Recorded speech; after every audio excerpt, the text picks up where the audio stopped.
Hello dear students, welcome to my YouTube channel EV talk. ಪ್ರಿಯ ವಿದ್ಯಾರ್ಥಿಗಳೇ, ನನ್ನ ಯೂಟ್ಯೂಬ್ ಚಾನಲ್ ಇವಿ ಟಾಕ್ಗೆ ನಿಮಗೆ ಸ್ವಾಗತ. So today I come with a very special video for you students. Spoken English simple tips to speak fluent English. So fluent English ಮಾತಾಡೋದಕ್ಕೆ ಕೆಲವೊಂದು tips ಕೊಡ್ತಾ ಇದ್ದೀನಿ ಈ ವಿಡಿಯೋ ಮುಖಾಂತರ. ಸೊ ಸಾಕಷ್ಟು ವಿಡಿಯೋಗಳು ನೋಡಿರ್ತೀರ, ನೀವು ಕೆಲವೊಂದು ಬುಕ್ಸ್ಗಳು ನೋಡಿರ್ತೀರ. ಸೊ 15 ದಿನದಲ್ಲಿ ಇಂಗ್ಲಿಷ್ ಕಲೀರಿ, 30 ದಿನಗಳಲ್ಲಿ ಇಂಗ್ಲಿಷನ್ನು ಕಲೀರಿ, ಫ್ಲೂಯೆಂಟ್ ಆಗಿ ಮಾತಾಡಬಹುದು, ಆ ರೀತಿ ಈ ರೀತಿ ಅಂತ. ಬಟ್ ಈ ವಿಡಿಯೋದಲ್ಲಿ ನಾನು ನಿಮಗೆ ಅದ ರೀತಿ ಯಾವುದೂ ಆಗೋದಿಲ್ಲ. ನೀವು 30 ದಿನದಲ್ಲಿ ಕಲಿಯೋದಕ್ಕೂ ಸಾಧ್ಯ ಇಲ್ಲ, 15 ದಿನದಲ್ಲಿ ಕೂಡ ಕಲಿಯೋದಕ್ಕೆ ಸಾಧ್ಯ ಇಲ್ಲ. ಸೊ ನಾನು ಇಲ್ಲಿ ಕೆಲವೊಂದು ಸಿಂಪಲ್ ಟಿಪ್ಸ್ ಕೊಟ್ಟಿದ್ದೀನಿ. ಸೊ ಈ ಟಿಪ್ಸ್ ನೀವು ಫಾಲೋ ಮಾಡೋ ಮುಖಾಂತರ ನೀವು ಡೆಫಿನೆಟ್ಲಿ ಇಂಗ್ಲಿಷ್ ಅನ್ನ ಕಲಿಬಹುದು ತುಂಬಾನೇ ಈಸಿಯಾಗಿ. ಸೊ ಅದು ಯಾವ ಟಿಪ್ಸ್ ಅಂತ ಕೂಡ ನಾನು ಈ ಒಂದು ವಿಡಿಯೋದಲ್ಲಿ ಡಿಸ್ಕಸ್ ಮಾಡ್ತೀನಿ. ಸೊ ನಾವು let's see the simple tips to speak fluent English. Let's see the first one. Okay, ನೋಡಿ ಇಲ್ಲಿ ಮೊದಲನೇದಾಗಿ ನೀವು ಇಂಗ್ಲಿಷ್ ಕಲಿಬೇಕಂತ ಡಿಸೈಡ್ ಮಾಡಿದ ಮೇಲೆ ಸೊ ನಿಮ್ಮ ಮೈಂಡ್ ಅಲ್ಲಿ ಕೆಲವೊಂದು ಕ್ವಶನ್ಸ್ ಬರುತ್ತೆ. ಫಸ್ಟ್ ಯಾವ್ದು ಕ್ವಶನ್ಸ್ ಬರುತ್ತೆ? ಸೊ ನೀವು ಡಿಸೈಡ್ ಮಾಡ್ತೀರಾ, ಹೌದು ನಾನು ಇಂಗ್ಲಿಷ್ ಮಾತಾಡೋದಕ್ಕೆ ಕಲಿಲೇಬೇಕು ಅಂತ. ಸೊ ಕೆಲವೊಂದು ಬಟ್ ಅದು ಕಲಿಬೇಕಂತ ಡಿಸೈಡ್ ಮಾಡಿದ ಮೇಲೆ ನಿಮ್ಮ ಮೈಂಡ್ ಅಲ್ಲಿ ಕೆಲವೊಂದು ಕ್ವಶನ್ಸ್ ಬರುತ್ತೆ. ಸೊ ಯಾವ್ದು ಕ್ವಶನ್ಸ್ ಬರುತ್ತೆ? Is it possible me to speak fluent English? ನೋಡ್ರಿ, ಮೊದಲನೇ ಕ್ವಶನ್ಸ್ ಬರೋದು ನಿಮ್ಮ ಮೈಂಡ್ ಅಲ್ಲಿ ಏನು? Is it possible me to speak fluent English? ನಾನು ಇಂಗ್ಲಿಷ್ ಅನ್ನ ಫ್ಲೂಯೆಂಟ್ ಆಗಿ ಮಾತಾಡೋದು ಕಲಿಬಹುದಾ? ಸೊ ಇದು ಮೊದಲನೇ ಕ್ವಶನ್ಸ್ ಬರುತ್ತೆ. ನೆಕ್ಸ್ಟ್ ನೋಡಿ, how much time I will take to speak fluent English? ಹಾಗಾದ್ರೆ ಮಾತಾಡೋದು ಕಲಿಬಹುದೇ ಆದ್ರೆ then how much time I will take? So ನಾನು ಎಷ್ಟು ಟೈಮ್ ತೆಗೆದುಕೊಳ್ಬಹುದು ಮಾತಾಡೋದು ಕಲಿಯೋದಕ್ಕೆ? ಮತ್ತೆ ಒಂದು ಕ್ವಶನ್ ಬರುತ್ತೆ, ಎಷ್ಟು ತಿಂಗಳಾಗಬಹುದು ಅಥವಾ ಒಂದು ವರ್ಷ ಆಗ್ಬೋದೇನೋ, ಅಥವಾ ನಾನು 30 days ಅಲ್ಲಿ ಕಲಿಬಹುದೇನೋ? ಸೊ ನೆಕ್ಸ್ಟ್ ನೋಡಿ, what are the mistakes made while I learning English? What are the mistakes made while I learning English? So ನಾನು ಇಂಗ್ಲಿಷ್ ಕಲಿಯೋದು ಸ್ಟಾರ್ಟ್ ಮಾಡಿದ ಮೇಲೆ ಏನೇನು ಮಿಸ್ಟೇಕ್ಸ್ ಆಗ್ಬಹುದು ಅಥವಾ ನಾನು ಏನೇನು ಮಿಸ್ಟೇಕ್ಸ್ ಮಾಡ್ತಿದ್ದೀನಿ ಸೊ ಅನ್ನೋದು ಕೂಡ ನಿಮ್ ಕ್ವಶನ್ಸ್ ಬರ್ತೀನಿ ಮೈಂಡ್ ಅಲ್ಲಿ ಒಂದು ಕ್ವಶನ್ ಅರೈಸ್ ಆಗುತ್ತೆ. ಸೊ ಪ್ರಶ್ನೆ ಬರ್ತಿದ್ದು ಮೈಂಡ್ ಅಲ್ಲಿ. ನೆಕ್ಸ್ಟ್ ನೋಡಿ, how to learn English in the right way? ಇದು ಕೊನೆಗೆ ಬರುತ್ತೆ. ಸೊ ನೋಡಿ, ಮೊದಲು ನಾನು ಇಂಗ್ಲಿಷ್ ಕಲಿತೀನಲ್ಲೋ ಅಂತ ಬರುತ್ತೆ. ಕಲಿತೀನಿ ಅಂದಾದ್ಮೇಲೆ ಎಷ್ಟು ದಿನಕ್ಕೆ ಕಲಿತೀನಿ, ನಾನು ಎಷ್ಟು ದಿನ ಆಗುತ್ತೆ ಕಲಿಯೋದಕ್ಕಂತ ಬರುತ್ತೆ. ಸೊ ಎಷ್ಟು ದಿನ ಅಂತ ಕಲಿತು ಗೊತ್ತಾದ್ಮೇಲೆ ಸೊ ನಾನು ಏನೇನ್ ಮಿಸ್ಟೇಕ್ ಮಾಡ್ತಿದ್ದೀನಿ ಕಲಿಯೋದಕ್ಕಂತ ಬರುತ್ತೆ. ಸೊ ಹಾಗಾದ್ರೆ how to learn English in the right way? ಹಾಗಾದ್ರೆ ಯಾವ ಒಂದು ರೈಟ್ ವೇ ನಾನು ಇಂಗ್ಲಿಷ್ ಕಲಿಬಹುದು ಅಂತ, ಸೊ ಯಾವ್ದು ವೇ ಇದೆ ಕರೆಕ್ಟ್ ಆಗಿ ಕಲಿಯೋದಕ್ಕೆ ಅಂತ. ಸೊ ಈ ಎಲ್ಲಾ ಕ್ವಶನ್ಸ್ಗೆ ನಾನು ವಿಡಿಯೋ ಮುಖಾಂತರ ನಿಮ್ಗೆ ಆನ್ಸರ್ ಮಾಡ್ತೀನಿ ವಿದ್ಯಾರ್ಥಿಗಳೇ. ಸೊ ಈ ವಿಡಿಯೋನ ನೀವು ಕಂಪ್ಲೀಟ್ ಆಗಿ ನೋಡಿ. ಸೊ ವಿಡಿಯೋ ಕಂಪ್ಲೀಟ್ ಆಗಿ ನೋಡಿದ್ಮೇಲೆ ನಿಮ್ಗೆ ಒಂದು ನಾನು ಗ್ಯಾರಂಟಿ ಹೇಳ್ತೀನಿ, 100% ಯು ಗೆಟ್ ದ ಹೋಪ್ಸ್, ನಿಮ್ಗೆ ಒಂದು ಹೋಪ್ಸ್ ಬರುತ್ತೆ. ಸೊ ನಾನು ಇಂಗ್ಲಿಷ್ ಮಾತಾಡ್ತೀನಿ ಕಲಿಬಹುದನಂತ. So let's see the first one. So ನೋಡಿ, ಇಲ್ಲಿ ಮೊದಲನೇದು ನಾನು ಹೇಳ್ತಾ ಇದ್ದೆ. ಸೊ ಈ ಕ್ವಶನ್ಸ್ ಅರೈಸ್ ಆಗುತ್ತೆ ಮೈಂಡಲ್ಲಿ, is it possible me to speak fluent English? ಇದೊಂದು ಪ್ರಶ್ನೆ ಬರ್ತೀನಿ ಮೈಂಡಲ್ಲಿ. Yes you can. ಹೌದು, ನೀವು ಇಂಗ್ಲಿಷ್ ಅನ್ನು ಕಲಿಬಹುದು, ಮಾತಾಡೋದು ಕಲಿಬಹುದು, ಇಂಗ್ಲಿಷ್ ಅನ್ನ ಫ್ಲೂಯೆಂಟ್ ಆಗಿ ಮಾತಾಡೋದು ಕಲಿಬಹುದು. ನಾನು ಹೇಳ್ತೀನಿ ಯಾಕಂತಂದ್ರೆ ಸೊ ಸಾಕಷ್ಟು ಜನ ಸಾಕಷ್ಟು ಭಾಷೆಗಳನ್ನ ಮಾತಾಡ್ತಾರೆ. Then why not you? So ನೀವ್ ಯಾಕೆ ಮಾತಾಡಬಾರ್ದು ಇಂಗ್ಲಿಷ್ ಅನ್ನ? ಓಕೆ, ನಾನು ನಿಮ್ಗೆ ಸ್ಮಾಲ್ ಸ್ಟೋರಿ ಹೇಳ್ತೀನಿ ವಿದ್ಯಾರ್ಥಿಗಳು. ಸೊ ಜರ್ಮನ್ ಕಂಟ್ರಿ ನೀವು ಹೆಸರು ಕೇಳಿರ್ತಾರೆ, ಹೌದಾ? ಜರ್ಮನ್ ದೇಶದಲ್ಲಿ ಫ್ರಾಂಕ್ಫರ್ಟ್ ಅಂತ ಒಂದು ಸಿಟಿ ಇದೆ. ಸೊ ಫ್ರಾಂಕ್ಫರ್ಟ್ ಅಂತ ಸಿಟಿಯಲ್ಲಿ ಒಂದು ಸ್ಟ್ರೀಟ್ ಅಲ್ಲಿ, ಒಂದು ರಸ್ತೆಯಲ್ಲಿ ಒಂದು ಲೈಬ್ರರಿ ಬರುತ್ತೆ. ಸೊ ನೀವು ಅಲ್ಲಿ ಸುಮಾರು 30,000 ಬುಕ್ಸ್ಗಳಿವೆ. ಅದು ಸ್ಮಾಲ್ ಲೈಬ್ರರಿ ಇದೆ. ಸೊ ಆ ಲೈಬ್ರರಿಯಲ್ಲಿ ಸುಮಾರು 30,000 ಬುಕ್ಸ್ಗಳಿವೆ. ಸೊ ಮ್ಯಾಕ್ಸಿಮಮ್ ಬುಕ್ಸ್ ಆ ಲೈಬ್ರರಿಯಲ್ಲಿ ನಿಮ್ಗೆ ಸಿಗೋದು ಭಾಷಾ ವಿಜ್ಞಾನಕ್ಕೆ ಸಂಬಂಧಿಸಿದ ಪುಸ್ತಕಗಳೇ, ಹೌದಾ? ಅಂದ್ರೆ ಲ್ಯಾಂಗ್ವೇಜ್ ಸಂಬಂಧಪಟ್ಟಂತ ಬುಕ್ಸ್ಗಳು ಸಿಗುತ್ತೆ ಆ ಲೈಬ್ರರಿಲಿ. ಸೊ ಅಲ್ಲಿರೋ ವ್ಯಕ್ತಿ ಎಷ್ಟು ಭಾಷೆ ಮಾತಾಡ್ತಾನೆ ನೀವು ಅನ್ಕೋಬಹುದು, 4, 8, 10?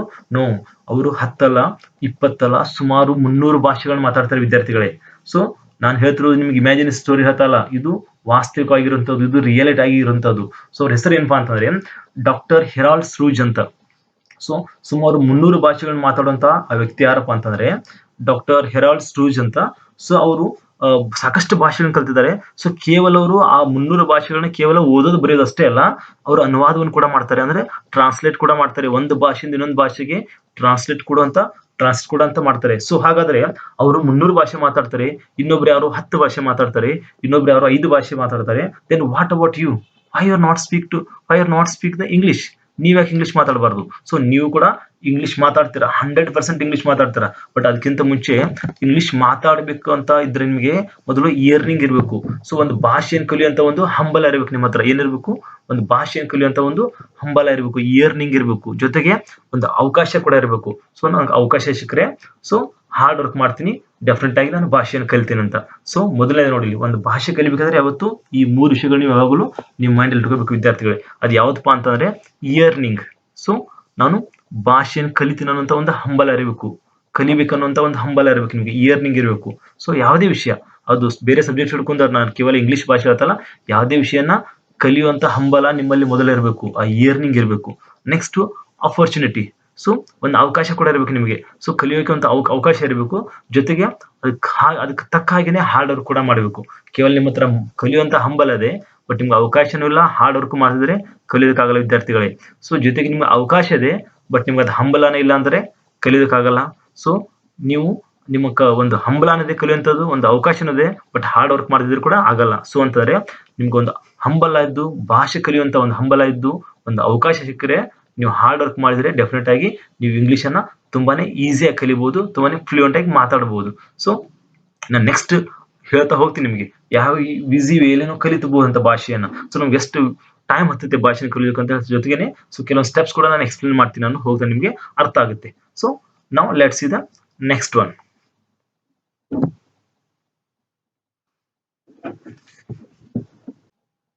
ಸೊ ಎರಡನೇ ನೋಡಿ ವಿದ್ಯಾರ್ಥಿಗಳಿಗೆ, ಎರಡನೇ ಕ್ವಶನ್ಸ್ ನಿಮ್ಮ ಮೈಂಡಲ್ಲಿ ಬರುತ್ತೆ, how much time I will take to speak fluent English ಅಂತ. ಸೊ ಹಾಗಾದ್ರೆ ಸೊ ನಾನು ಇಂಗ್ಲಿಷ್ ಮಾತಾಡ್ಬೋದು ಅಂತ ಡಿಸೈಡ್ ಮಾಡ್ತಾರ, ಬಟ್ ಎಷ್ಟು ಟೈಮ್ ತಗೊಳ್ಕೊಳ್ಳುತ್ತೆ ಇಂಗ್ಲಿಷ್ ಮಾತಾಡೋದಕ್ಕೆ? ಸೊ ಎಷ್ಟು ಟೈಮ್ ಆಗುತ್ತೆ? ನಾರ್ಮಲ್ ಆಗಿ ನಿಮ್ಮ ಮೈಂಡಲ್ಲಿ ಇದು ಕಾಮನ್ ನೇಚರ್ ಮೈಂಡಲ್ಲಿ ಬರುತ್ತೆ. ಸೊ ನೀವು ಒಂದು ಮನೆ ಕಟ್ಟಕ್ಕೆ ಸ್ಟಾರ್ಟ್ ಮಾಡ್ತೀರಾ, ನಿಮ್ಮ ಮೈಂಡಲ್ಲಿ ಬರುತ್ತೆ ಸೊ ಯಾವಾಗ ಮುಗಿಯುತ್ತೆ ಮನೆ, ಎಷ್ಟು ದಿನದಲ್ಲಿ ಮುಗಿಯುತ್ತೆ, ಎಷ್ಟು ತಿಂಗಳಲ್ಲಿ ಮುಗಿಯುತ್ತೆ ಅಂತ. ಸೊ ನೀವು ಯಾವುದೋ ಒಂದು ಎಕ್ಸರ್ಸೈಸ್ ಹಚ್ತೀರಾ, ಹೌದಾ, ಜಿಮ್ಗೆ ಹಚ್ತೀರಾ, ನಿಮ್ಮ ಮೈಂಡಲ್ಲಿ ಬರುತ್ತೆ ನನ್ನ ಬಾಡಿ ಎಷ್ಟು ದಿನದಲ್ಲಿ ಡೆವಲಪ್ ಆಗುತ್ತೆ, ಸೊ ನಿಮ್ಮ ಮಸಲ್ಸ್ ಯಾವಾಗ ದೊಡ್ಡದಾಗುತ್ತೆ, ಪ್ರತಿಯೊಂದು ಕೂಡ ನಿಮ್ಮ ಮೈಂಡಲ್ಲಿ ಅದು ಕಾಮನ್ ನೇಚರ್ ಮೈಂಡ್ ಇದು, ಹೌದಾ. ನೀವು ಏನೋ ಒಂದು ವರ್ಕ್ ಹಿಡಿತಿರ್ತಾರ, ಸೊ ಎಷ್ಟು ದಿನದಲ್ಲಿ ಕಂಪ್ಲೀಟ್ ಆಗುತ್ತೆ, ಸೊ ಇದು ಕಾಮನ್ ನೇಚರ್. ಅದೇ ರೀತಿ ನೀವು ಭಾಷೆಯನ್ನು ಕಲಿಯೋಕೆ ಸ್ಟಾರ್ಟ್ ಮಾಡಿದ್ಮೇಲೆ ನಿಮ್ಮ ಮೈಂಡಲ್ಲಿ ಕ್ವಶನ್ಸ್ ಅರೈಸ್ ಆಗೇ ಆಗುತ್ತೆ. ಸೊ ನಾನು ಎಷ್ಟು ದಿನದಲ್ಲಿ ಇಂಗ್ಲಿಷ್ ಕಲಿತೀನಿ ಅಂತ. ಸೊ 10 days ಅಲ್ಲಿ ಕಲ್ತೀನಾ, ಅಥವಾ 20 days ಅಲ್ಲಿ ಕಲ್ತೀನಾ, ಅಥವಾ 3 months ಅಲ್ಲಿ ಕಲ್ತೀನಾ, ಅಥವಾ 6 months ಅಲ್ಲಿ ಕಲ್ತೀನಾ? So you can't. ಸೊ ನೀವು 3 months ಅಲ್ಲಿ ಕಲ್ತೀರಾ, 6 months ಅಲ್ಲಿ ಕಲ್ತೀರಾ, 1 year ಅಲ್ಲಿ ಕಲ್ತೀರಾ ಅನ್ನೋದನ್ನ ನೀವು ಯಾವುದೇ ಟೀಚರ್ಸ್ ಅನ್ನು ಕೇಳಿದ್ರು ಕೂಡ, ಯಾವುದೇ ಟ್ರೈನರ್ ಕೂಡ ನಿಮ್ಗೆ ಉತ್ತರ ಸಿಗಲ್ಲ. ಸೊ ಯಾಕಂತಾರೆ ಇದಕ್ಕೆ ಉತ್ತರ ನಿಮ್ಮ ಹತ್ರನೇ ಇರುತ್ತೆ. ನೀವು ಯಾರನ್ನೇ ಕೇಳಿ ನೀವು ಎಷ್ಟು ದಿನ ಕಲ್ತೀರ ಅಂತ, ಯಾರು ಕೂಡ ನಿಮ್ಗೆ ಉತ್ತರ ಕೊಡಲ್ಲ. ಸೊ ಇದ್ರ ಉತ್ತರ ನಿಮ್ಮ ಹತ್ರನೇ ಇರುತ್ತೆ. ಸೊ ಏನಪ್ಪಾ ಅಂತಂದ್ರೆ ಇದಕ್ಕೆ ಉತ್ತರ, ನೀವು ಇಂಗ್ಲಿಷ್ ಕಲಿಯೋಕೆ ಎಷ್ಟು ಟೈಮ್ ಕೊಡ್ತೀರಾ ಅಷ್ಟು ಬೇಗ ಇಂಗ್ಲಿಷ್ ಕಲಿಬಹುದು. ನೋಡಿಲಿ, ನೀವು ಇಂಗ್ಲಿಷ್ ಕಲಿಯೋದಕ್ಕೆ ಎಷ್ಟು ಟೈಮ್ ಕೊಡ್ತೀರಾ, ಸೊ ಎಷ್ಟು ಟೈಮ್ ನೀವು ಇಂಗ್ಲಿಷ್ ಕಲಿಯೋದಕ್ಕೆ ನೀವು ಸ್ಪೆಂಡ್ ಮಾಡ್ತೀರಾ ಅಷ್ಟು ಬೇಗ ಇಂಗ್ಲಿಷ್ ಕಲಿತೀರಾ. ಹಾಗಾದ್ರೆ ಬೇಸಿಕ್ ಇಂಗ್ಲಿಷ್ ಕಲಿಯೋಕೆ ಎಷ್ಟು ಟೈಮ್ ಬೇಕು? ಸರ್ವೈವಲ್ ಇಂಗ್ಲಿಷ್ ಅಂತ ಹೇಳ್ಬೋದು ನಾವು. ಅದನ್ನ ಕಲಿಯೋಕೆ ಎಷ್ಟು ಟೈಮ್ ಬೇಕು? ಸೊ ನೀವು ನೋಡಿಲಿ, ನೀವು ಏನಂತಂದ್ರೆ ಒಂದು ಬೇಸಿಕ್ ಇಂಗ್ಲಿಷ್ ಅಂದ್ರೆ ಅಂತ ನಿಮ್ಗೆ ಬಟ್ಟಿರುತ್ತೆ. ಒಂದು ಬೇಸಿಕ್ ಇಂಗ್ಲಿಷ್ ಅಂದ್ರೆ ಒಂದು ಗ್ರೂಪ್ ಅಲ್ಲಿ ಇರ್ತಾರೆ, ಹೌದಾ, ಒಂದು ಕ್ಲಾಸ್ ಅಲ್ಲಿ ಇರ್ತಾರೆ. ನೀವು ಕ್ಲಾಸ್ ಅಲ್ಲಿ ನೀವೇನೋ ಕೇಳ್ತಿರ್ತಾರೆ, ಅವ್ರು ಹೇಳ್ತಿರ್ತಾರೆ, ಅವ್ರೇನು ಕೇಳ್ತಿರ್ತಾರೆ, ನೀವು ಹೇಳ್ತಿರ್ತೀರ. ಸೊ ಇದಕ್ಕೆ ನಾವು ಒಂದು ಸರ್ವೈವಲ್ ಇಂಗ್ಲಿಷ್ ಅಥವಾ ಬೇಸಿಕ್ ಇಂಗ್ಲಿಷ್ ಅಂತ ಹೇಳ್ತೀವಿ. ಸೊ ನಾನು ಇದಕ್ಕೊಂದು ಹೇಳಕ್ ಇಷ್ಟಪಡ್ತೀನಿ ನಿಮಗೆ. ನೀವು ಇದನ್ನ ಕಲಿಬೇಕಂತಂದ್ರೆ, ಅಂದ್ರೆ ಬೇಸಿಕ್ ಇಂಗ್ಲಿಷ್ ಕಲಿಬೇಕಂದ್ರೆ ವಿದ್ಯಾರ್ಥಿಗಳೇ ಡೈಲಿ ಅಟ್ಲೀಸ್ಟ್ ನೀವು 2 to 3 hours ಏನಾದ್ರೂ ಇಂಗ್ಲಿಷ್ ಕಲಿಯೋದಕ್ಕೆ ಟೈಮ್ ಸ್ಪೆಂಡ್ ಮಾಡಿದ್ರೆ 4 to 6 months ಅಲ್ಲಿ ನೀವು ಬೇಸಿಕ್ ಇಂಗ್ಲಿಷ್ ಅನ್ನ ಪರ್ಫೆಕ್ಟ್ ಮಾಡ್ಕೋಬಹುದು. Not fluent English. ನಾನು ಹೇಳ್ತಿರೋದು ನಿಮಗೆ ಫ್ಲೂಯೆಂಟ್ ಇಂಗ್ಲಿಷ್ ಹೇಳ್ತಾ ಇಲ್ಲ. ಸೊ ನೀವು ಬೇಸಿಕ್ ಇಂಗ್ಲಿಷ್ ಅಥವಾ ಸರ್ವೈವಲ್ ಇಂಗ್ಲಿಷ್ ಕಲಿಬೇಕಪ್ಪ ಅಂತಂದ್ರೆ ಡೈಲಿ 2 to 3 hours ನೀವು ಇಂಗ್ಲಿಷ್ ಕಲಿಯೋದಕ್ಕೆ ಸ್ಪೆಂಡ್ ಮಾಡಬೇಕು ಟೈಮ್ ಅನ್ನ. Then only you are learn the English 4 to 6 months within. So 4 ರಿಂದ 6 ತಿಂಗಳಲ್ಲಿ ನೀವು ಬೇಸಿಕ್ ಇಂಗ್ಲಿಷ್ ಅನ್ನ ಪರ್ಫೆಕ್ಟ್ ಆಗಿ ಕಲಿಬಹುದು. ಸೊ ಯಾಕಂತಂದ್ರೆ ನೀವು ಸುಮ್ಮನೆ ಯಾವ್ಯಾವ್ದೋ ಕ್ಲಾಸಿಗೆ ಹೋಗಿ ಅಥವಾ ಎಲ್ಲೋ ಟೀಚರ್ಸ್ ಕೇಳ್ತಿರ್ತಾರೆ, ನಾನು ಎಷ್ಟು ಇಂಗ್ಲಿಷ್ ಕಲಿಬಹುದು ಹಾಗೆ ಈಗಂತ. ಸೊ ಇದಕ್ಕೆ ಯಾರು ಕೂಡ ನಿಮಗೆ ಉತ್ತರ ಹೇಳಲ್ಲ, ಅದು ಉತ್ತರ ನಿಮ್ಮ ಹತ್ರ ಇರ್ತಾರೆ. ನಾನು ಅವಾಗಲೇ ಹೇಳಿದೆ, ಸೊ ನೀವು ಎಷ್ಟು ಟೈಮ್ ಅನ್ನ ಇಂಗ್ಲಿಷ್ ಕಲಿಯೋಕೆ ಸ್ಪೆಂಡ್ ಮಾಡ್ತೀರಾ ಅಷ್ಟು ಬೇಗ ಕಲಿತೀರಾ ಅಂತೆ. ಓಕೆ, ನಾವು let's see the next one ನೋಡೋಣ ವಿದ್ಯಾರ್ಥಿಗಳು. ಇವಾಗ ನೋಡಿ ನೆಕ್ಸ್ಟ್ ಒನ್ ಏನಂತ, what are the mistakes made while learning English. ನೋಡಿ ಇದು ಒಂದು ಕ್ವಶನ್ ಅರೈಸ್ ಆಗುತ್ತೆ. So what are the mistakes made while learning English ಅಂತ. ಸೊ ನಾವ್ ಏನೇನ್ ಮಿಸ್ಟೇಕ್ಸ್ ಮಾಡಬಹುದು? ಸೊ ಬಹಳ ಜನ ಹೇಳ್ತಾರೆ, ಏನ್ ಹೇಳ್ತಾರೆ ವಿದ್ಯಾರ್ಥಿಗಳೇ, ಸೊ ನೀವು ಗ್ರಾಮರ್ ಅನ್ನು ಚೆನ್ನಾಗಿ ಕಲೀರಿ, ರೂಲ್ಸ್ ಅನ್ನ ನೆನಪಿಟ್ಟುಕೊಳ್ಳಿ, ಅದರಿಂದ ನೀವು ಇಂಗ್ಲಿಷ್ ಅನ್ನ ಚೆನ್ನಾಗಿ ಮಾತಾಡಬಹುದು, ಸೊ ಮಾತಾಡೋಕೆ ಕಲಿಬಹುದು ಅಂತ ಹೇಳ್ತಾರೆ. ಬಟ್ ಇದು ಟೋಟಲಿ ರಾಂಗ್ ಅಂತ ಹೇಳ್ತೀನಿ ನಾನು. ಸೊ ನೀವು ಗ್ರಾಮರ್ ಅನ್ನು ಕಲಿತು ರೂಲ್ಸ್ ಅನ್ನು ನೆನಪಿಟ್ಕೊಂಡು ಲ್ಯಾಂಗ್ವೇಜ್ ಕಲಿಯೋದಲ್ಲ ವಿದ್ಯಾರ್ಥಿಗಳೇ. Language is different and grammar is different.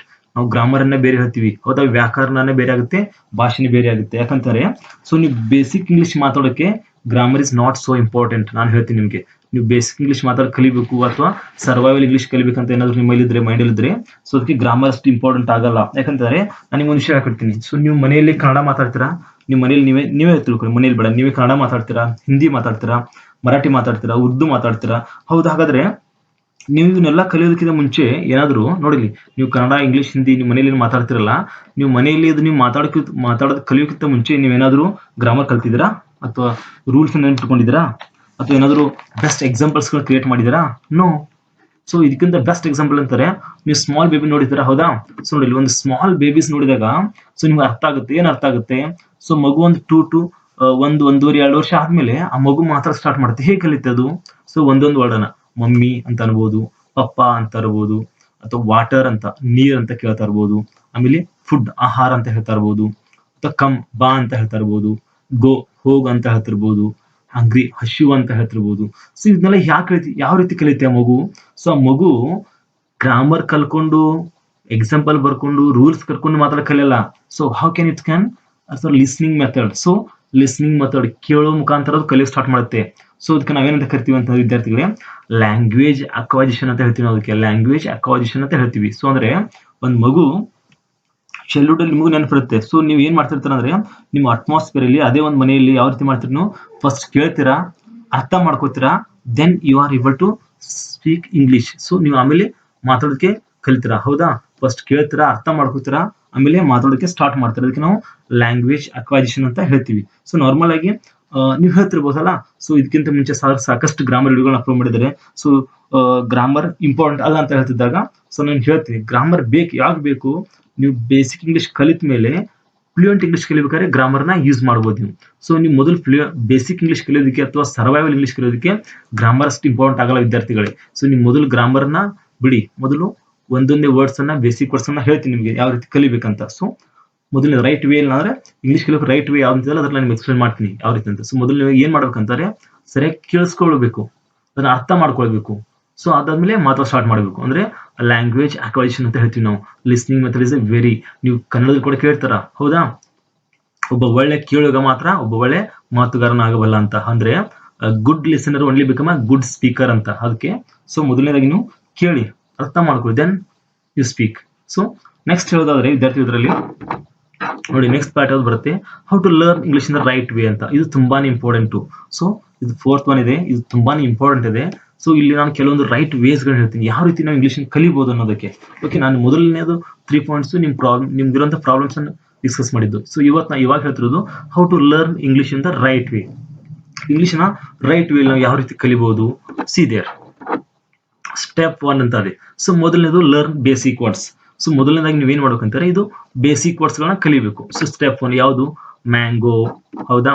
Water, next writing ಅಂತ ಇದೆ. ಸೊ ನೆಕ್ಸ್ಟ್ ಹಂಗ್ರಿ ಅಂತ ಇದೆ. ಸೊ ಫಸ್ಟ್ ಈ ತರ ಬೇಸಿಕ್ ವರ್ಡ್ಸ್ ಅನ್ನ ನೀವು ಕಲಿತಾ ಹೋಗ್ಬೇಕು. ನಿಮ್ಗೆಲ್ಲ ಗೊತ್ತಿದೆ, ಹೌದಾ? ಇದು ಯಾವ್ದು ಕೂಡ ಕರೆಕ್ಟ್ ಅಲ್ಲ, ಏನು ಕರೆಕ್ಟ್ ಇದೆ ಎಲ್ಲ ಕೂಡ, ಹೌದಾ? ಮ್ಯಾಂಗೋ ಯಾವುದು? ಮ್ಯಾಂಗೋ ಇರ್ಬೋದು, ವಾಟರ್ ಇರ್ಬೋದು, ರೈಟಿಂಗ್, ಹಂಗ್ರಿ, ಇದೆಲ್ಲ ಕೂಡ ಏನು ಕರೆಕ್ಟ್ ಇದೆ. ಬಟ್ ನೀವು ಇನ್ನೊಂದು ನೆನಪಿಟ್ಕೋಬೇಕು, ನೀವು ನಿಮ್ಮ ಮಾತೃಭಾಷೆನ ಕಲಿತಿರ್ಬೇಕಾದ್ರೆ ನೀವು ಚಿಕ್ಕವರದಾಗ ಹೇಗೆ ಕಲಿತಿರ್ತಾರ, ನೀವು ಮೊದಲನೇದಾಗಿನೇ ನೀರ್ ಕೊಡಿ ಅಂತ ಕೇಳಲ್ಲ. ನೀರು ಒಂದ್ ಮಗು ಅಷ್ಟೇ ಅಂತ ಇರುತ್ತೆ, ವಾಟರ್ ಅಂತಾನೆ. ಆಮೇಲೆ ಹಸಿವಾದಾಗ it can feel hungry only, ಅದು ಹಂಗ್ರಿ ಅಷ್ಟೇ ಅಂತ ಇರುತ್ತೆ. ಅದಕ್ಕೆ ಪೂರ್ತಿ ಕಂಪ್ಲೀಟ್ ಆಗಿ ಎಲ್ಲ ಸೆಂಟೆನ್ಸ್ ನಮ್ಗೆ ಹೇಳಲ್ಲ ಮಗು, ಮೊದಲನೇದಾಗಿ ಇಷ್ಟೇ ವರ್ಡ್ಸ್ ಕಲಿತಾ ಇರುತ್ತೆ. ಸೊ ಇದಾದ್ಮೇಲೆ ಅದಕ್ಕೆ ನೀವು ಗ್ರಾಮರ್ ಜೋಡಿಸ್ತಾ ಹೋಗ್ಬೋದು. ಯಾವ ರೀತಿ ಜೋಡಿಸ್ತಾ ಹೋಗ್ಬೋದು? ಈಟಿಂಗ್ ಮ್ಯಾಂಗೋ ಅಂತ ಅನ್ಬೋದು, ಆಮೇಲೆ ಡ್ರಿಂಕಿಂಗ್ ವಾಟರ್ ಅಂತ ಅನ್ಬೋದು, ರಾಣಿ ರೈಟಿಂಗ್ ಅಂತ ಹೇಳ್ಬೋದು, ಹೌದಾ? ಫೀಲಿಂಗ್ ಹಂಗ್ರಿ ಅಂತ ಆಗುತ್ತೆ. ಇದೆಲ್ಲ ಕೂಡ ಮೊದಲು ಬೇಸಿಕ್ ವರ್ಡ್ಸ್ ಕಲಿಬೇಕು. ಆಮೇಲೆ ನೀವು ಅದಕ್ಕೆ ಗ್ರಾಮರ್ನ ಜೋಡಿಸ್ಕೊಂಡು ಮತ್ತೆ ನೀವು ಕಲಿತಾ ಹೋಗ್ಬೋದು. ಸೊ ಇದ್ರ ಮುಖಾಂತರ ನೀವು ಬೇಸಿಕ್ ಇಂಗ್ಲಿಷ್ ನ ಕಲಿತಾ ಇಂಪ್ರೂವ್ ಮಾಡ್ತಾ ಹೋಗ್ಬೋದು. ಸೊ ಮೊದಲು ಬೇಸಿಕ್ ವರ್ಡ್ಸ್ ಗಳನ್ನ ಕಲೀರಿ, ಜೊತೆಗೆ ಅದಕ್ಕೆ ಸ್ವಲ್ಪ ಜೋಡಿಸ್ತಾ ಹೋಗ್ಬೋದು. ಮ್ಯಾಂಗೋಗೆ ಈಟಿಂಗ್ ಮ್ಯಾಂಗೋ, ವಾಟರ್ಗೆ ಡ್ರಿಂಕಿಂಗ್ ವಾಟರ್, ರೈಟಿಂಗ್ಗೆ ರಾಣಿ ರೈಟಿಂಗ್, ಹಂಗ್ರಿಗೆ ಫೀಲಿಂಗ್ ಹಂಗ್ರಿ. ಸೊ ಈ ತರ ನಾವು ಒಂದು ಜೋಡಿಸ್ತಾ ಹೋಗ್ಬೋದು. ಇದು ಸ್ಟೆಪ್ 1. ಮೊದಲು ನೀವು ಬೇಸಿಕ್ ವರ್ಡ್ಸ್ ಅನ್ನು ಕಲಿಬೇಕು. ಸೊ ಎರಡನೇ ಸ್ಟೆಪ್ ಯಾವುದು? Let's the second step. So ನೋಡಿ, ಸೆಕೆಂಡ್ ಸ್ಟೆಪ್ ಏನಂತಂದ್ರೆ, ಸೊ ನೀವು ಒಂದ್ ವಿಷಯ ಮಾಡ್ಬೇಕು ಅಂದ್ರೆ ಇವತ್ತಿನಿಂದ ನೀವು ಸ್ಟಾರ್ಟ್ ಮಾಡಬೇಕು, ಥಿಂಕ್ ಇನ್ ಇಂಗ್ಲಿಷ್ ಅಂತ. ಹೌದು, ನಿಮ್ ಯೋಚನೆಗಳನ್ನ ಇಂಗ್ಲಿಷ್ ನಲ್ಲಿ ಮಾಡೋದು ಸ್ಟಾರ್ಟ್ ಮಾಡಬೇಕು. ನಾನು ಇವತ್ತು ದಿನ ಏನ್ ಮಾಡ್ಬೇಕು, ಸೊ ನಾಳೆ ಏನ್ ಮಾಡ್ಬೇಕು ಅನ್ಕೊಂಡಿದ್ದೀನಿ ಅನ್ನೋದನ್ನ ಪ್ರತಿಯೊಂದನ್ನು ಕೂಡ ಥಿಂಕ್ ಇನ್ ಇಂಗ್ಲಿಷ್. ಸೊ ನೀವು ಮೊದಲನೇದಾಗಿ ಏನ್ ಮಾಡ್ತೀರಾ, ಮೊದಲು ಕನ್ನಡದಲ್ಲಿ ಯೋಚನೆ ಮಾಡ್ತಿರ್ತೀರಾ, ಹೌದಾ? ನಾಳೆ ಏನ್ ಮಾಡ್ಬೇಕು, ಎಷ್ಟು ಗಂಟೆಗೆ ಹೇಳ್ಬೇಕು, ಸೊ ಎಷ್ಟು ಗಂಟೆಗೆ ಹೋಗಬೇಕು, ಪ್ರತಿಯೊಂದನ್ನು ಕೂಡ ನೀವು ಕನ್ನಡದಲ್ಲೇ ಯೋಚನೆ ಮಾಡ್ತಿರ್ತೀರಾ, ಕನ್ನಡದಲ್ಲೇನೆ ಹೇಳ್ತಿರ್ತೀರಾ. ಸೊ ಇವಾಗಿನಿಂದ ನೀವೊಂದು ಕೆಲಸ ಮಾಡಿ ವಿದ್ಯಾರ್ಥಿಗಳೇ, ಥಿಂಕ್ ಇನ್ ಇಂಗ್ಲಿಷ್. ನಿಮ್ ಯೋಚನೆಗಳನ್ನ ಇಂಗ್ಲಿಷ್ ನಲ್ಲಿ ಮಾಡಿ, ಥಿಂಕ್ ಇನ್ ಇಂಗ್ಲಿಷ್. ಸೊ ಯಾವ ರೀತಿ ಅಂತಂದ್ರೆ, ಸೊ ನಿಮ್ ಮೈಂಡ್ ಅಲ್ಲಿ ಬರುತ್ತೆ ಗೆಟ್ ಅಪ್ ಅಂತ, then you think that I will get up at 7 o'clock. So tomorrow ನಾನು ಏನ್ ಮಾಡ್ಬೇಕು, ನಾಳೆ ಗೆಟ್ ಅಪ್, ಬತ್ತಾ? I will get up at 7 o'clock.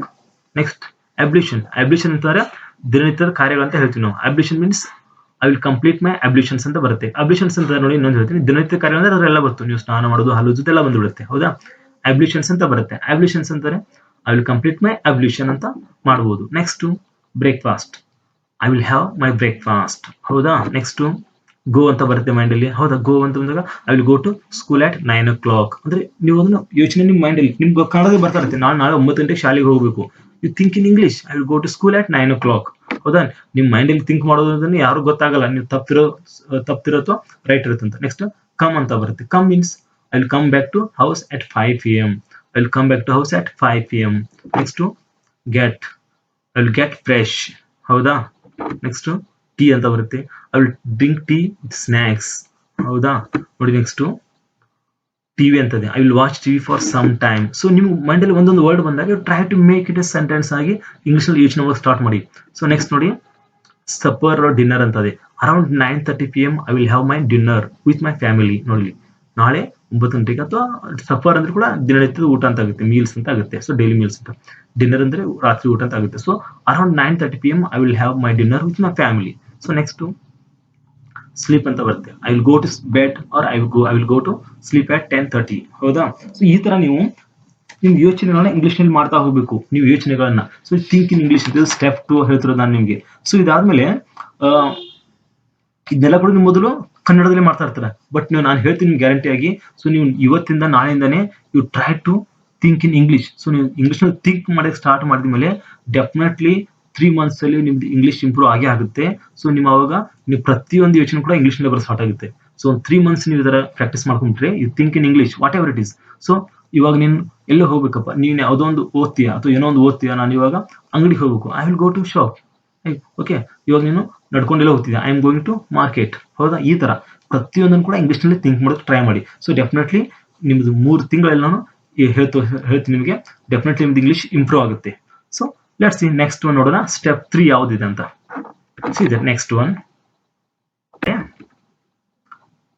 Step 3 fixed phrase ಅಂತ ಇರುತ್ತೆ. ಹೌದಾ, ನೀವು ಇಲ್ಲಿ ಕೆಲವೊಂದು ಮಾತನಾಡೋ ಕಲಿಯೋಕ್ಕಿಂತ ಮುಂಚೆ ಕೆಲವೊಂದು ಫಿಕ್ಸ್ಡ್ ಫ್ರೇಸ್ ಅನ್ನು ಪ್ರಾಕ್ಟೀಸ್ ಮಾಡ್ಕೋಬೇಕು. ಫಿಕ್ಸ್ಡ್ ಫ್ರೇಸ್ ಯಾವ ರೀತಿ ಅಂತಂದ್ರೆ ಫೇರ್ ಇಸ್ ಸ್ಕೂಲ್ ಅಂತ ಇದೆ. ಹೌದಾ, ಅಕಾರ್ಡಿಂಗ್ ಟು ಸಿಚುವೇಶನ್. ಸೊ ಆ ಸಿಚುವೇಶನ್ ತಕ್ಕಾಗಿ ನೀವು ಅಲ್ಲಿ ಫ್ರೇಸ್ ಅನ್ನು ಚೇಂಜ್ ಮಾಡ್ತಾ ಹೋಗ್ಬೋದು. ಯಾವ ರೀತಿ, ಫೇರ್ ಇಸ್ ಸ್ಕೂಲ್ ಇದ್ದು ಫೇರ್ ಇಸ್ ಹೋಟೆಲ್. ಹೌದಾ, ಫೇರ್ ಇಸ್ ಟೆಂಪಲ್. ಹೌದಾ, I want to talk with ಅಂತ ಇದೆ. ಹೌದಾ, ಯಾವ ರೀತಿ ಬರುತ್ತೆ, I want to buy house, I want to go to hospital, I want to go to cinema. ನೋಡಿಲಿ ಸ್ಟೆಪ್ 3 ಅಲ್ಲಿ ಫಿಕ್ಸ್ಡ್ ಫ್ರೇಸ್ ಅಂತ ಬರುತ್ತೆ. ಫೇರ್ ಇಸ್ ಅಂತ ಮುಂದೆ ಸ್ಕೂಲ್ ಅಂತ ಹಚ್ಚಿದೆ ನಾನು. Where is school, where is hotel, where is temple. ಇದು fixed phrase. According to situation ನೀವು ಚೇಂಜ್ ಮಾಡ್ತಾ ಹೋಗಬೇಕು. I want to talk with you ಅಂತ ಇದೆ. So I want to buy house, ನೀವು ಬೇರೆ ಹತ್ರ ಹೋದಾಗ ಈ ರೀತಿ ಮಾತಾಡಬಹುದು. ಮತ್ತೊಂದು ಸಿಚುವೇಶನ್ ಹೋದಾಗ I want to go to hospital ಅಂತ ಹೇಳ್ಬೋದು. ಮತ್ತೆ ಬೇರೆ ಕಡೆ ಹೋದಾಗ I want to go to cinema ಅಂತ ಹೇಳ್ಬೋದು. ಅಂದ್ರೆ ಅಕಾರ್ಡಿಂಗ್ ಟು ಸಿಚುವೇಶನ್ ನೀವು ನಿಮ್ಗೆ ಇರುವಂತ ಸಂದರ್ಭಕ್ಕಾಗಿ ಆ ಫ್ರೇಸ್ಗಳನ್ನ ಚೇಂಜ್ ಮಾಡ್ತಾ ಹೋಗ್ಬೋದು. ಎಕ್ಸಾಂಪಲ್, ನೀವು ಯಾವುದೋ ಒಂದು ಬ್ಯಾಂಕಿಗೆ ಹೋದಾಗಿರ್ಬೋದು, ಹೋಟೆಲ್ಗೆ ಹೋದಾಗಿರ್ಬೋದು, ಅಥವಾ ಒಂದು ಸ್ಕೂಲ್ಗೆ ಹೋದಾಗ, ಕಾಲೇಜ್ಗೆ ಹೋದಾಗ, ಸಿನಿಮಾ ಥಿಯೇಟರ್ಗೆ ಹೋದಾಗ, ಪ್ರತಿಯೊಂದು ಒಂದು ಮಾರ್ಕೆಟ್ ಶಾಪ್ ಹೋದಾಗ ಆ ಸಿಚುವೇಶನ್ ತಕ್ಕಾಗಿ ನೀವು ನಿಮ್ಮ ಒಂದು ಫ್ರೇಸ್ ಚೇಂಜ್ ಮಾಡ್ಕೊಂಡು ಪ್ರಾಕ್ಟೀಸ್ ಮಾಡಬಹುದು, ಮಾತಾಡೋಕೆ ಈಸಿ ಆಗುತ್ತೆ. ಸೊ ಕೆಲವೊಂದು ಫಿಕ್ಸ್ಡ್ ಫ್ರೇಸ್ ಅನ್ನ ನೀವು ಪ್ರಾಕ್ಟೀಸ್ ಮಾಡಬೇಕು. ಸೊ ಇನ್ನೊಂದೇನಪ್ಪಾ ಅಂತಾರೆ, ಸೊ ಇದಾದ್ಮೇಲೆ ಬರುತ್ತೆ ಸ್ಟೆಪ್ 4 ಅಂತ ಬರುತ್ತೆ. ಸೊ ಸ್ಟೆಪ್ 4 ನೋಡೋದಾದ್ರೆ ನಾನು ನಿಮ್ಗೆ ಅವಾಗಲೇ ಹೇಳ್ತಾ ಇದ್ದೆ. ಸೊ ಗ್ರಾಮರ್ ಬಗ್ಗೆ ಬರುತ್ತೆ. ಸೊ ಇವಾಗ ಬರುತ್ತೆ ನೋಡಿ ಗ್ರಾಮರ್. ಸೊ ಒಮ್ಮೆ ನೀವು ಬೇಸಿಕ್ ಇಂಗ್ಲಿಷ್ ಅನ್ನ ಕಲಿತ ಮೇಲೆ ಗ್ರಾಮರ್ ನ ಕರೆಕ್ಟ್ ಆಗಿ ಯೂಸ್ ಮಾಡಬಹುದು. ಸೊ ನಾನು ಅವಾಗಲೇ ಹೇಳಿದೆ.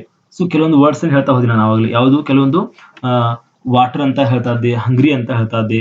ಸೊ ಈ ತರ ವರ್ಡ್ಸ್ ಗಳನ್ನ ಹೇಳ್ತಾ ಇದ್ದೆ. ಸೊ ಈ ವರ್ಡ್ಸ್ ಗಳನ್ನ ನೀವು ಗ್ರಾಮರ್ ನ ಪರ್ಫೆಕ್ಟ್ ಮಾಡ್ಕೊಂಡ ಮೇಲೆ, ನೋಡಲಿ ಗ್ರಾಮರ್ ನ ಪರ್ಫೆಕ್ಟ್ ಮಾಡ್ಕೊಂಡ ಮೇಲೆ ನೀವು ಕಲಿತಾ ಹೋಗ್ಬೋದು. ಯಾವ ರೀತಿ ಅಂತಂದ್ರೆ ಸ್ಟೆಪ್ಸ್ 4 ಅಲ್ಲಿ see there, I am feeling hungry, can you give my mango. ನೋಡಲಿ ಆಗ್ಲೇ ಹೇಳ್ತಾ ಜಸ್ಟ್ ಮ್ಯಾಂಗೋ ಅಂತ ಅಷ್ಟೇ ಹೇಳ್ತಾ ಇದೆ. ಬಟ್ ಅದು ಇವಾಗ ಗ್ರಾಮರ್ ಅನ್ನು ಕಲ್ಕೊಂಡು ಯಾವ ರೀತಿ ಅದನ್ನು ಫ್ಲೂಯೆಂಟ್ ಮಾಡ್ಕೋಬಹುದು ಅಂತಂದ್ರೆ I am feeling hungry, can you give my mango.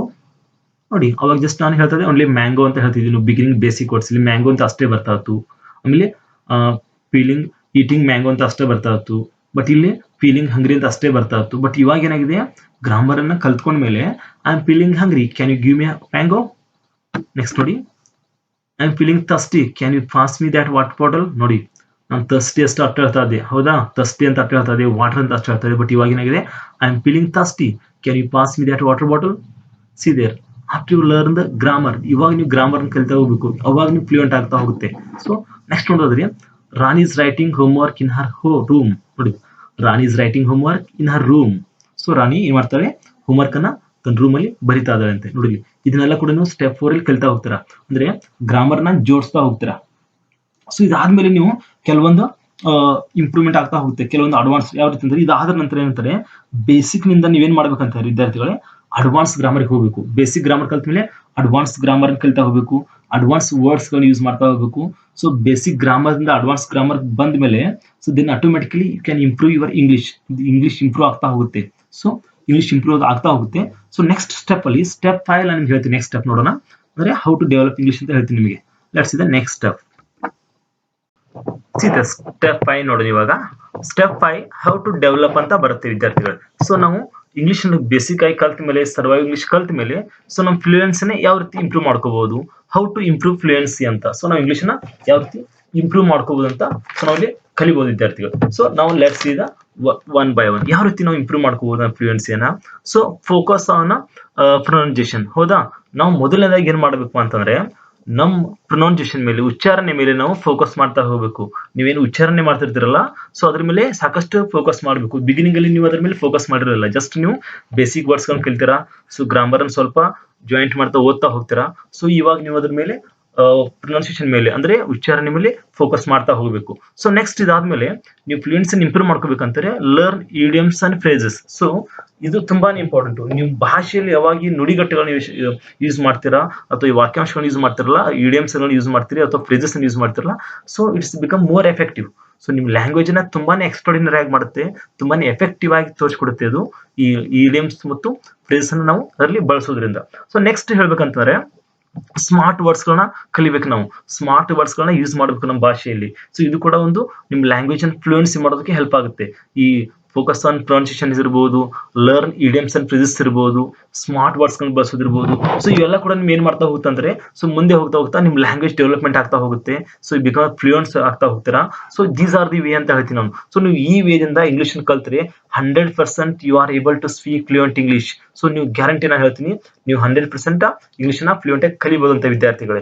So I hope ನಿಮ್ಗೆ ಅರ್ಥ ಆಗಿದೆ ಅಂತ ಅನ್ಕೋತೀನಿ. So if you really like my video, so please ನನ್ನ ವಿಡಿಯೋನ ಶೇರ್ ಮಾಡಿ, ನನ್ನ ಚಾನೆಲ್ ಅನ್ನ ಸಬ್ಸ್ಕ್ರೈಬ್ ಮಾಡಿ, ನನ್ನ ಯು ಟಾಕ್ ಚಾನೆಲ್ ಸಬ್ಸ್ಕ್ರೈಬ್ ಮಾಡಿ. ಸೊ ನನ್ನ ಚಾನೆಲ್ ಅನ್ನ ಸಬ್ಸ್ಕ್ರೈಬ್ ಮಾಡೋ ಮುಖಾಂತರ ಇನ್ ಫ್ಯೂಚರ್ ಬರುವಂತ ಎಲ್ಲ ಗ್ರಾಮರ್ ವಿಡಿಯೋಸ್ ಇರ್ಬೋದು, ಹಾಗೆ ಸ್ಪೋಕನ್ ಇಂಗ್ಲಿಷ್ ವಿಡಿಯೋಸ್ ಇರ್ಬೋದು, ಹಾಗೆ ಕೆಲವೊಂದು ಟೆಕ್ಸ್ಟ್ ವಿಡಿಯೋಗಳು ಅಂದ್ರೆ ಕೆಲವೊಂದು ಲೆಸನ್ಸ್ ಮತ್ತು ಪೋಯಮ್ಸ್ ಸಂಬಂಧಪಟ್ಟ ವಿಡಿಯೋಗಳು ಕೂಡ ನಾನು ಅಪ್ಲೋಡ್ ಮಾಡ್ತಿದ್ದೀನಿ. ಸೊ ನೀವು ಅದು ಕೂಡ ನೋಡಬಹುದು. So thank you so much for watching my video. Thanks for watching.